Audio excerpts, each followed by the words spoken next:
মুর্শিদাবাদের মির্জাপুর মূলত গরদের জন্য বিখ্যাত। রঘুনাথগঞ্জের মির্জাপুরে কোরিয়াল ও গরদ শাড়ি তৈরি করেন বহু শিল্পীরা। এই গ্রামকে মূলত গরদের কারখানা বলা হয়।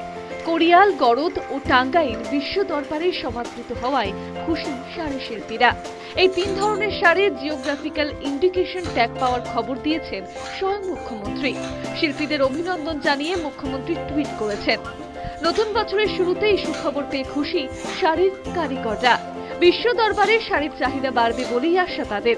জিআই তকমা পেলে আইপিআর যেমন সুরক্ষিত থাকবে, তেমন নির্দিষ্ট পণ্য অন্য কোথাও বিক্রি করলে তার বিরুদ্ধে আইনি পদক্ষেপ নেওয়া যায়। পাশাপাশি পণ্যের রপ্তানি বাজারও সুরক্ষিত থাকে।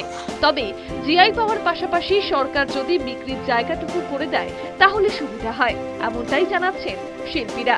কারণ এত কষ্ট করে শিল্পীরা শাড়ি তৈরি করেন, কিন্তু সঠিক দাম পান না। এবার যেন সম্মানের পাশাপাশি সঠিক দাম পান, সেটাই চাইছেন শিল্পীরা।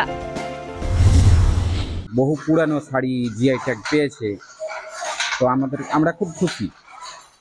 আর আরেকটা কথা বলবো যে এই যে আমাদের কোরিয়ালটা এত কষ্ট করে শিল্পীরা তৈরি করছে, তারা যেন ন্যায্য মজুরিটা আমরা দিতে পারি।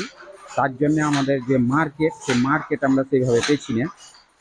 মার্কেটটা বিক্রি করার জায়গাটা যদি সরকার করে দেয় আমাদেরকে, তো আমরা খুব উপকৃত হব। গরদ কোরিয়াল শাড়ি বাংলার বহু পুরনো ঐতিহ্য।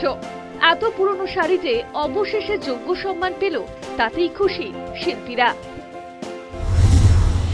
বাংলা তথা মুর্শিদাবাদের গর্ব, যেটা নিয়ে আমাদের মির্জাপুর গ্রামের অতি উৎসাহী আমাদের তাঁতিদের মধ্যে, যে আমরা একটা সম্মান পেলাম এতদিনে ভারতবর্ষ বা দেশের বিদেশে আমাদের নাম উজ্জ্বল হলো, তার নিয়ে আমরা খুব খুশি।